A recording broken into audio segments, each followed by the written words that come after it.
నమస్కారం వార్తలకు స్వాగతం ముందుగా ముఖ్యాంశాలు హైదరాబాద్ బుద్ధ భవన్ వద్ద హైడ్రా పోలీస్ స్టేషన్ ప్రారంభోత్సవంలో పాల్గొన్న ముఖ్యమంత్రి రేవంత్ రెడ్డి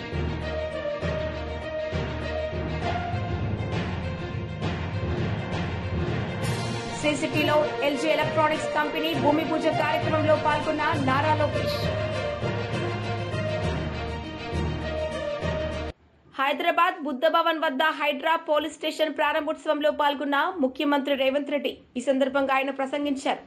ఇది ఓల్డ్ సిటీ కాదు, ఇది ఒరిజినల్ సిటీ. ఈ సిటీని పునరుద్ధరించుకోవాలి, దీన్ని కాపాడుకోవాలని ఆలోచన చేసి ఈరోజు వివిధ శాఖల మధ్యలో సమన్వయం లేదు.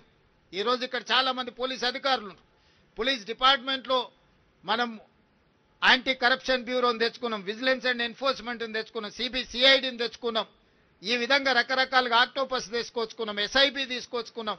ఇవన్నీ కూడా ఒకేసారి 1956లో ఉమ్మడి రాష్ట్రంగా ఏర్పడ్డ రోజు మనం నిర్ణయాలు తీసుకోలేదు. ఎట్లెట్లా మన అవసరాలు, మన పరిస్థితులు, ప్రజలకు ఏ విధంగా మనము పరిపాలనను అందుబాటులోకి తీసుకురావాలని ఆలోచన చేసినప్పుడు ప్రతి సందర్భంలో కొన్ని కొత్త శాఖలను మనం నిర్ణయం తీసుకుంటూ కొత్త శాఖలను ఏర్పాటు చేసుకుంటూ పరిపాలనను బలోపేతం చేసినాం. అందుకే ఈరోజు మున్సిపల్ శాఖ కావచ్చు, ఎలక్ట్రిసిటీ డిపార్ట్మెంట్ కావచ్చు, ఇరిగేషన్ డిపార్ట్మెంట్ కావచ్చు, పోలీస్ డిపార్ట్మెంట్ కావచ్చు, ఇట్లా చాలా శాఖల మధ్యలో సమన్వయ లోపం వల్ల సమస్య వచ్చినప్పుడు ఎవరి సమస్యను పరిష్కరించాలి, ఎవరి సమస్యను ముందుగాల వెళ్ళాలి అనే దాంట్లో కూడా కొంత ఇబ్బందులు ఏర్పడుతున్నాయి. వీటన్నిటిని నేను ముఖ్యమంత్రిగా పదవి చేపట్టిన తర్వాత మున్సిపల్ శాఖ నా దగ్గరనే ఉండడం, ఈ నగరం యొక్క అభివృద్ధి మీద ప్రత్యేకమైన దృష్టి పెట్టాలని ఆలోచన చేసినప్పుడు శాఖల మధ్య సమన్వయం ముఖ్యమంత్రిగా నేను చెప్పినా కూడా సరైన విధంగా మనం ఆశించిన మేరకు ఫలితాలు రాలేదు. అందుకే అధికారులతోని అదేవిధంగా అనుభవజ్ఞులతో నేను మాట్లాడినా దీనికి పరిష్కారం ఏంది అని. అదేవిధంగా బెంగళూరులో మన జరిగిన సమ్మర్లో 1600-1700 ఫీట్లు బోరేసిన తాగునీళ్లు లేక గొప్పగా అభివృద్ధి చెందిన బెంగళూరు నగరాన్ని నుంచి పెద్ద పెద్ద సంస్థలు వలసలు పోయే పరిస్థితి వచ్చింది. బెంగళూరు ప్రకృతి పరంగా చాలా గొప్పగా ఉంటుంది, కానీ మొత్తం కాంక్రీట్ జంగులు అవ్వడం వల్ల, అక్కడ చెరువులను పరిరక్షించుకోకపోవడం వల్ల, నీటి నిల్వలను ఒడిసి పట్టుకోకపోవడం వల్ల బెంగళూరు నగరము దాదాపుగా మొన్నటి ఎండాకాలంలో తాగడానికి నీళ్లు లేక విలవిలలాడి బెంగళూరు నగరంలో ఉన్న ప్రజలు వలసపోయే పరిస్థితి వచ్చింది. అదేవిధంగా ముంబైలో చిన్న వర్షం వస్తే అతలాకుతలం అయిపోయే పరిస్థితి వచ్చింది. అక్కడ ఏ సంస్థలు పనిచేయలేని పరిస్థితి. మీకు అందరికీ తెలుసు, చెన్నైలో వరదలు వస్తే 2 ఫ్లోర్లు 3 ఫ్లోర్లు నగరమంతా మునిగిపోయే పరిస్థితి. అదేవిధంగా ఢిల్లీ కాలుష్యంతో పార్లమెంటే కాదు, ప్రభుత్వ పాఠశాలలే కాదు, ప్రభుత్వ కార్యాలయాన్ని కూడా సెలవులు పెట్టే పరిస్థితి. ఈ దేశాన్ని పరిపాలించే ప్రధానమంత్రి, హోంమంత్రి, అన్ని శాఖలు, ప్రపంచ దేశాల పట్ల నిర్ణయాలు తీసుకునే ఢిల్లీ నగరం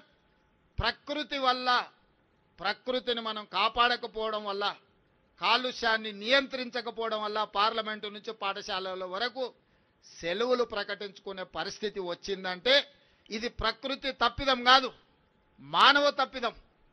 మనం చేయాల్సిన ఆలోచనలు, తీసుకోవాల్సిన నిర్ణయాలు సరైన సమయంలో తీసుకోకపోవడం వల్ల ఈరోజు ఢిల్లీ నగరం కావచ్చు, ముంబై కావచ్చు, బెంగళూరు కావచ్చు, చెన్నై కావచ్చు, కల్కట్టా కావచ్చు, ఈ మెట్రోపాలిటన్ సిటీస్ అన్ని కూడా ఈరోజు నివసించడానికి యోగ్యంగానే నగరాలుగా మారుతున్నాయి. ఇది మన కళ్ళ ముందు కట్టినట్టుగా మన కళ్ళ ముందే కనిపిస్తుంది. ఇంత ఉపద్రవం ముంచుకొస్తున్నా ఆ ఉపద్రవం నుంచి మనము గుణపాఠం నేర్చుకోకపోతే, ఆ గుణపాఠం నుంచి మనము దాని పాఠంగా స్వీకరించకపోతే రేపు హైదరాబాదు నగరం కూడా ఈ 4-5 నగరాలతో పాటు 6వ నగరంగా వాటి సరసన చేరే పరిస్థితులు ఉన్నాయి.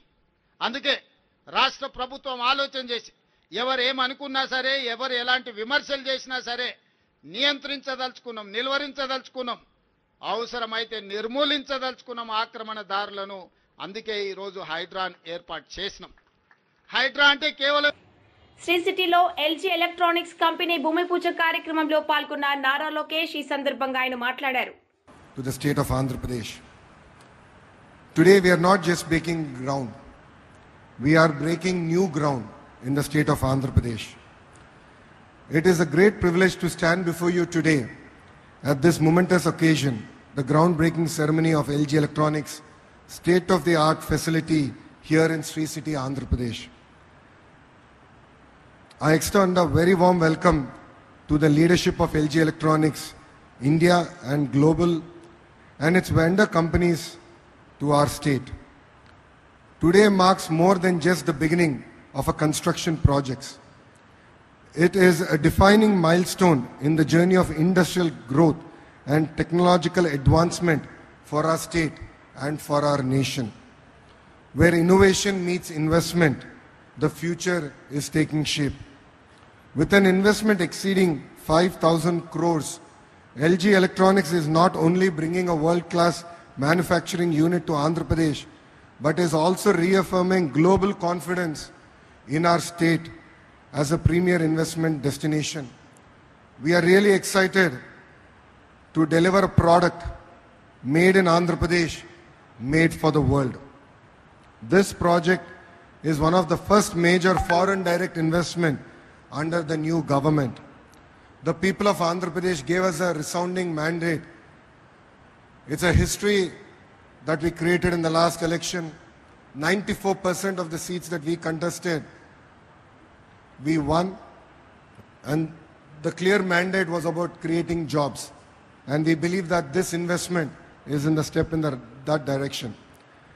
This also reflects our leader, Mr. Naidu's commitment to speed of doing business, robust infrastructure, a future-focused vision of Andhra Pradesh. We promised ease of doing business, and today we are delivering speed of doing business. The LG factory will produce advanced home appliances, refrigerators, air conditioners, and washing machines, integrating the latest in smart and energy-efficient technology. A smart factory, a smarter state, a smarter India. That journey is beginning here today. This isn't just about manufacturing. It's about shaping the future of living. It's about creating jobs, empowering our youth, and transforming lives. We are not just building factories, we are building futures here. This facility alone will create nearly 1,500 direct jobs, and with LG's key vendors investing here, creating more than 700 jobs, will impact our economy and will create a lot of jobs for the locals. This is more than a company's groundbreaking. It is a groundbreaking movement for the youth of Andhra Pradesh. I would like to especially recognize the 4 key vendor partners of LG who are here: Ekoria and Kuroda Electric, Hengsung India, Kyungsung Precision, and Taisung Electronics, who are establishing high-tech units that will further strengthen LG's supply chain and reduce import dependence. The power of partnership is the passport to progress, and we in Andhra Pradesh believe in the power of ecosystem. Their presence demonstrates the power of collaborative growth and shared vision. It also shows the world how Andhra is positioning itself as a global electronics manufacturing ecosystem.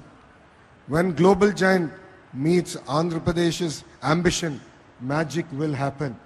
And with this factory of LG coming up, we will be supplying 70% of domestic air conditioning for our great nation.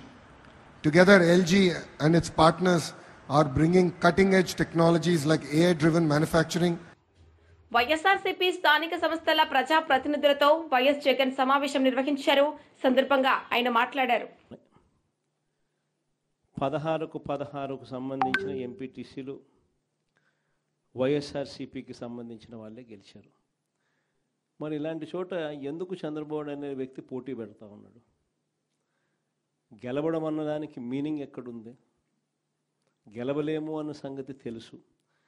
గెలిచిన వాళ్ళందరూ కూడా ఇక్కడ నుంచి గెలిచిన వాళ్ళందరూ కూడా YSRCP ticket మీద ఆ బీఫామ్ మీద గెలిచిన వాళ్ళు. మరి ఇలాంటి చోట 6 మందిని ఇక్కడి నుంచి లాక్కునే కార్యక్రమం చంద్రబాబు నాయుడు గారి దగ్గరుండి చేశారు.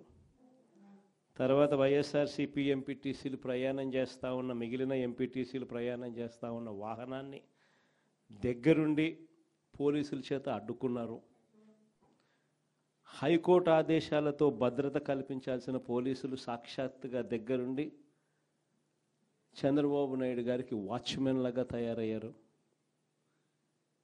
చివరికి కోరం లేకపోయినా కూడా 6 మంది సభ్యులు మాత్రమే చంద్రబాబు నాయుడు గారి ప్రలోభాలకు లొంగి అటువైపున వెళ్ళిన పరిస్థితుల మధ్య కూడా ఏకంగా డిక్లేర్ చేసుకున్నారు అధికారుల చేత. ఇలాంటి రాజకీయ వ్యవస్థతో మనం పోటీ చేస్తూ ఉన్నాం. సత్యసాయి జిల్లా పెనుగొండ నియోజకవర్గం రొద్దం మండలం, ఇక్కడ కూడా పరిస్థితి చూస్తే ఎలా ఉంది అంటే ఏకంగా 15 ఎంపీటీసీలకు 15 ఎంపీటీసీలు వైఎస్ఆర్సీపీనే గెలిచింది. మళ్ళీ ఇక్కడ పోటీ పెట్టే పరిస్థితి మామూలుగా ఎవరు చేయకూడదు. ఇక్కడ కూడా ఎంపీపీ చనిపోయిన పరిస్థితుల మధ్య ఇక్కడ ఎంపీపీని ఎన్నుకునే ఉప ఎన్నిక జరుగుతూ ఉంది. ఇక్కడ కూడా తారుమారు చేయడానికి చాలా కష్టపడ్డాడు. దగ్గరుండి చంద్రబాబు నాయుడు గారే తన కుప్పంలో ఇలాంటి దిక్కుమాలిన రాజకీయాలు తానే చేస్తూ రాష్ట్రంలో ఉన్న అన్ని ప్రాంతాలకు కూడా ఇదే మాదిరిగా మీరు కూడా రాజకీయాలు చేయండి అని చెప్పి తానే దిక్సూచిగా నిలుస్తూ తానే ఇలాంటి చెడిపోయిన రాజకీయాలను ప్రేరేపిస్తూ ఉన్నాడు. సత్యసాయి జిల్లా మడకశిర మున్సిపాలిటీ 20 మంది ఇక్కడ నుంచి కౌన్సిలర్లు, వైఎస్ఆర్సీపీకి సంబంధించి 15 మంది గెలిచారు. చంద్రబాబు నాయుడు గారికి సంబంధించి 5 మంది మాత్రమే గెలిచారు. పాపం ఎస్సీ కాన్స్టిట్యున్సీ లక్కప్ప లాంటి పాపం ఒక చిన్న కార్యకర్త అక్కడ నుంచి మన పార్టీ తరఫున ఎమ్మెల్యేగా నేను ఎస్సీ కాన్స్టిట్యున్సీ ఇలాంటి చోట కూడా ప్రలోభాలు పెట్టి ఆ కౌన్సిలర్లను లాగాలి అని చెప్పి విశ్వ ప్రయత్నం చేస్తూ ఉన్నాడు అని అంటే రాష్ట్ర చరిత్రలో ఎవడు ఉండడు ముఖ్యమంత్రి స్థానంలో. అయినా కూడా ఆ 15 మందిలో కూడా చాలామంది గట్టిగా నిలబడిన పరిస్థితులు, కొంతమందిని మాత్రం ప్రలోభాలకు అటువైపున వెళ్ళిన పరిస్థితుల మధ్య చూస్తూ ఉన్నాం. అన్నమయ్య జిల్లా రాజంపేట ఈ మున్సిపాలిటీ అయితే 29 మంది కౌన్సిలర్లకు గాను 24 కౌన్సిలర్లు వైఎస్ఆర్సీపీ టికెట్ మీద గెలిచిన వాళ్ళు. మరి 29లో 24 మంది వైఎస్ఆర్సీపీ టికెట్ మీద గెలిచిన పరిస్థితులు ఉన్నప్పుడు తెలుగుదేశం పార్టీకి సంబంధించి కేవలం 4 మాత్రమే గెలిచిన పరిస్థితులు రాజంపేటలో ఉన్నప్పుడు ఒకడు ఇండిపెండెంట్గా గెలిచారు. మరి సంఖ్యాబలం లేనప్పుడు ఇక్కడ చంద్రబాబు నాయుడు గారు ఎందుకు ఇలాంటి హేయమైన రాజకీయాలను ప్రేరేపిస్తున్నాడో ఎవరికీ తెలియదు. కానీ ఇక్కడ కూడా ఎంత కష్టపడినా కూడా ఒకడంటే ఒకడు కూడా పోని పరిస్థితిలో కూడా ఇక్కడ కూడా మన వాళ్ళు చాలా గట్టిగా కూడా నిలబడతా ఉన్నారు అని అంటే నిజంగా గొప్ప సంగతి. ఇక్కడ అందరికీ కూడా అభినందించాల్సిన అవసరం ఉంది. ఎందుకు ఈ విషయాలన్నీ చెప్తా ఉన్నానంటే నాయకుడు అనేవాడు ఎలా ఉండాలి అనేదానికి నిదర్శనం. మన ఎంపీటీసీలు ఎవరైతే ఇవాళ తెగో చూపుతూ ఉన్నారో విలువలకు విశ్వసనీయతకు గట్టిగా నిలబడి మేము ఎంపీటీసీలమైనా జెడ్పీటీసీలమైనా కౌన్సిలర్లమైనా అయ్యా చంద్రబాబు నీకన్నా పోలిస్తే మేము చాలా చిన్న పదవుల్లో ఉన్నవాళ్ళము, అయినా కూడా మాకు విలువలు ఉన్నాయి, విశ్వసనీయత ఉంది, రాజకీయాలకు అర్థం మేము చెప్తా ఉన్నాం, నిన్ను చూస్తే రాజకీయాలే సిగ్గుతో తలంచుకోవాల్సిన పరిస్థితిలో ఉన్నాయి, నువ్వు ముఖ్యమంత్రి స్థానంలో కూర్చున్నావు, తల దించుకో అయ్యా చంద్రబాబు అని చెప్పి ఇక్కడి నుంచి మన వాళ్ళు సంకేతం ఇస్తూ ఉన్నారు చంద్రబాబు నాయుడు గారు. ఎన్ని కష్టాలున్నా కూడా చిక్కటి చిరునవ్వుతోనే ఉన్నాం. చిక్కటి చిరునవ్వుతోనే ప్రజలకు చెప్పిన ప్రకారం మేనిఫెస్టోలో ఏదైతే BRS leader Vinod Kumar media సమావేశం నిర్వహించారు. సందర్భంగా ఆయన మాట్లాడారు. మేము దాన్ని తీవ్రంగా ఖండించాం. ఇదే ఇక్కడే ప్రెస్ మీట్లో. తదనంతరం జరిగినటువంటి మరి కేంద్ర ప్రభుత్వం తీసుకున్నటువంటి నిర్ణయాలకన్నిటి కూడా ఈ ఉగ్రవాదానికి వ్యతిరేకంగా ఏ చర్యలు తీసుకున్నా కూడా మా మద్దతు ఉంటుందని చెప్పి కూడా మా పార్టీ తరఫున మేము తెలియజేశాం. ఇదివరకు కూడా జరిగినటువంటి సర్జికల్ స్ట్రైక్స్ జరిగినప్పుడు కూడా మా పార్టీ తరఫున మద్దతు ఇవ్వడం జరిగింది. ఈరోజు తెల్లవారుజామున 1 గంట నుండి దాదాపు తెల్లవారు వరకు జరిగినటువంటి టెర్రరిస్టుల క్యాంపులపై జరిగినటువంటి మరి ఈ సర్జికల్ స్ట్రైక్స్ వల్ల మరి ఈ దేశానికి ముఖ్యంగా జమ్మూ అండ్ కాశ్మీర్ ప్రాంతంలో మరి భారత సరిహద్దుల్లో పాకిస్తాన్ మరి ఆ ఉగ్రవాదుల్ని ప్రోత్సహిస్తూ భారతదేశంలో చొరబాటును ప్రోత్సహిస్తూ ఇక్కడ వివిధ రూపాల్లో జరిగినటువంటి దాడులన్నీ తెలుసు మనకి. ముంబైలో జరిగినటువంటి అప్పుడు జరిగినటువంటి దాడులు కానివ్వండి, లేకపోతే వివిధ ప్రాంతాల్లో జరుగుతున్నటువంటి దాడుల్లో వాళ్ళ పాత్ర, ఐఎస్ పాత్ర ఉన్నటువంటి విషయం ఈ దేశంలో ప్రతి పౌరుడికి తెలుసు. కాబట్టి ఇలాంటి పరిస్థితుల్లో దేశం మొత్తం కూడా రాజకీయాలకు అతీతంగా ఏకమై మరి దీన్ని ఎదుర్కోవాల్సినటువంటి సమయం ఆసన్నమైంది. నిన్న అంటే నేటి తెల్లవారుజామున జరిగినటువంటి ఈ సర్జికల్ స్ట్రైక్స్ ఆపరేషన్ సింధూర్ పేరిట జరుగుతున్నటువంటి వాటిని కేవలము అక్కడ ఉన్నటువంటి టార్గెట్స్ టెర్రరిస్ట్ క్యాంపులపైన జరిగింది. కానీ దురదృష్టవశాత్తు మరి ఈరోజు ఉదయం మనకు వచ్చినటువంటి వార్తలు పాకిస్తాన్ ఆర్మీ మన సివిలియన్స్ పైన దాడి చేస్తే కూడా కొంతమంది మన భారత పౌరులు కూడా చనిపోయినట్టు కూడా మరి టీవీ ఛానల్స్లో చూస్తున్నాం. ఇప్పటికైనా పాకిస్తాన్ ప్రభుత్వము టెర్రరిస్ట్ క్యాంపుల్ని తొలగించాలి, లేకపోతే ఈ సర్జికల్ స్ట్రైక్స్ తప్పవు. ఎందుకంటే భారతదేశాన్ని కాపాడుకోవాలి, మన దేశాన్ని కాపాడుకోవాలి. ఒక గొప్ప దేశంగా అభివృద్ధి చెందుతున్నటువంటి పరిస్థితులు 75 సంవత్సరాల స్వతంత్ర భారతదేశంలో ఎవరు పరిపాలించినా కూడా ఈ దేశాన్ని ముందుకు తీసుకెళ్తున్నటువంటి ఈ తరుణంలో మనం తప్పనిసరిగా ఇలాంటి చర్యలు తీసుకోక తప్పదు. కాబట్టి వీటిని మేము సమర్థిస్తున్నాము. తర్వాత మన సైనికుల వారు చేసేటువంటి ధైర్యాన్ని కూడా మనందరం కూడా అప్రిషియేట్ చేయాలి. కొన్ని క్యాజువాలిటీస్ ఉన్నప్పుడు ఆ కుటుంబాలకు కూడా మన ప్రగాఢమైనటువంటి సానుభూతి కూడా తెలియజేస్తున్నాం. ఇదే కేంద్ర ప్రభుత్వము మరి ఈ చర్యలు ఒక స్థాయిలో జరిపి సౌండా అయితే జరిగి దీన్ని చాలా సీరియస్గా ఇంకా తీసుకోవాలి. పాకిస్తాన్ కానివ్వండి, మన చుట్టుపక్కల దేశాలు మనకును ఇబ్బంది పాలు చేసేటువంటి ప్రతి చర్యను కూడా సమయస్ఫూర్తిగా దీన్ని చర్యలు తీసుకోవాలని చెప్పి కూడా మా పార్టీ తరఫున మేము తెలియజేశాము.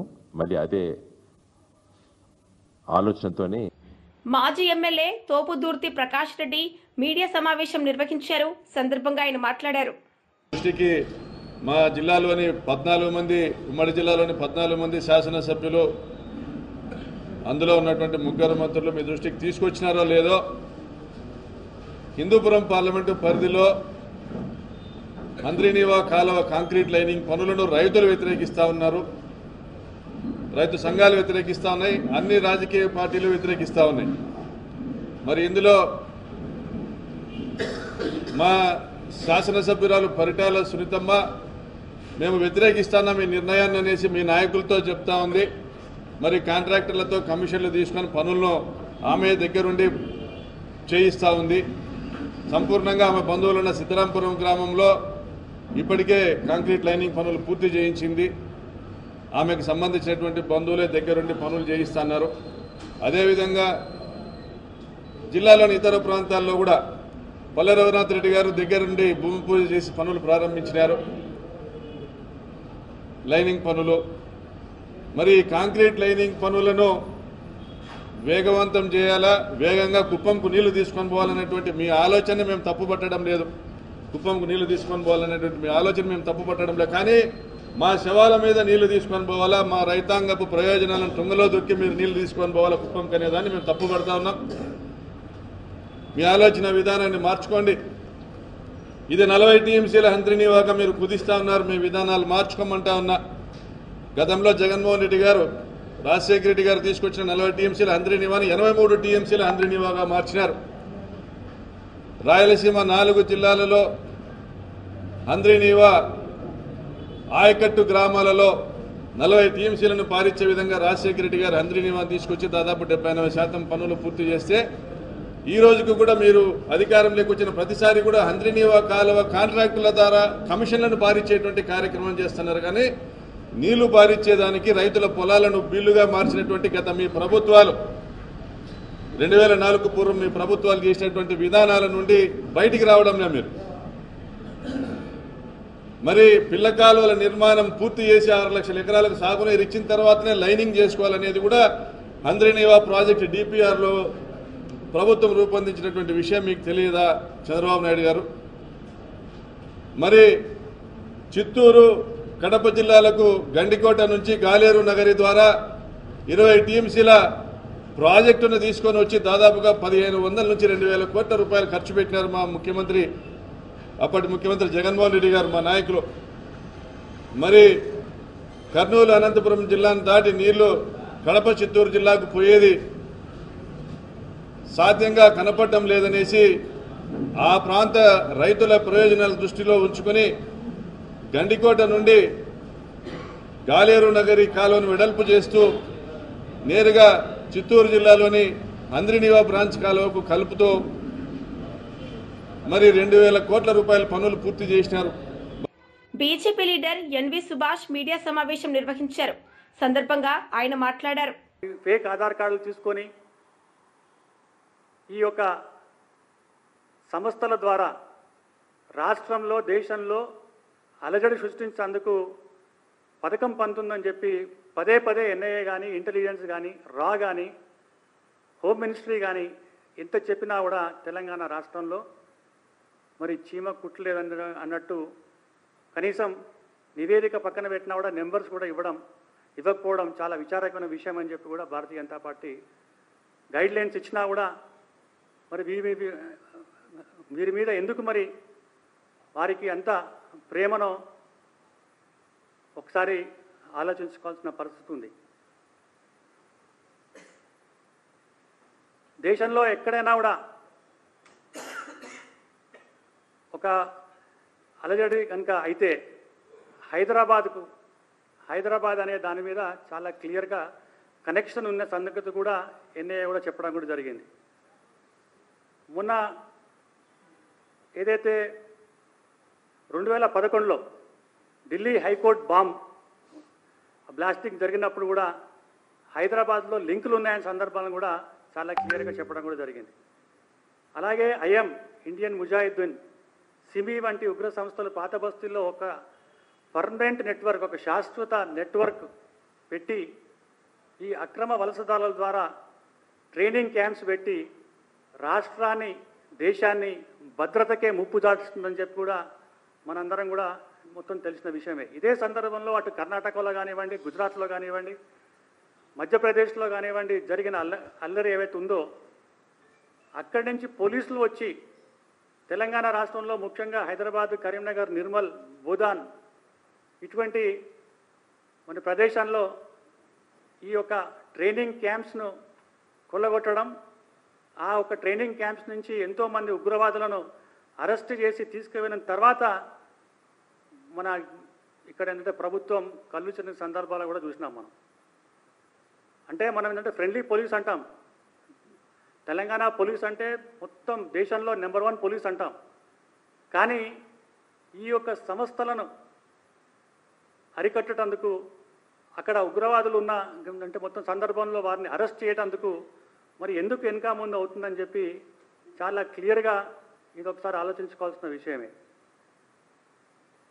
ఇప్పటి వరకు రాష్ట్రంలో ఎంతమంది ఇటువంటి వాళ్ళు ఉన్నారు, ఎంతమందిని మీరు ఏంటంటే పంపించేసినారు, ఈ ఒక ఫేక్ పాస్పోర్ట్ తోటి ఎంతమంది ఉన్నారు, వీసా గడువు అయిపోయిన తర్వాత కూడా ఇక్కడ చదువుకుంటేందుకు వేరే అంటే దేశం నుంచి వచ్చి అలాగే డ్రగ్స్లో ఈ యొక్క నెట్వర్క్లో భాగస్వాములై మరి అనేక మంది ఇక్కడ ఉన్న సందర్భాల్లో తెలంగాణ రాష్ట్ర ప్రభుత్వం పోలీసు ఎందుకు మెత్తటి వైఖరి వచ్చిందని చెప్పి భారతీయ జనతా పార్టీ మరి ఏంటంటే డిమాండ్ చేస్తుంది.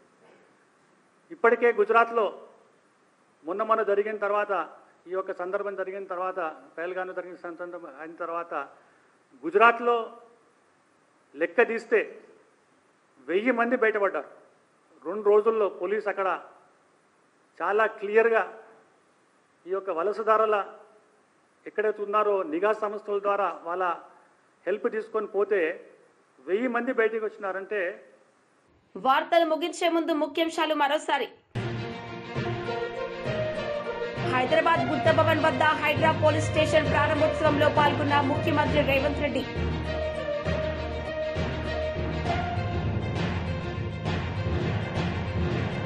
సిసిటీలో ఎల్జీ ఎలక్ట్రానిక్స్ కంపెనీ భూమి పూజ కార్యక్రమంలో పాల్గొన్న నారా లోకేష్. ఈ వార్తలు ఇంతటితో సమాప్తం. తిరిగి ప్రసారమయ్యే వార్తల్లో మళ్ళీ కలుద్దాం. అంతవరకు సెలవు. నమస్తే.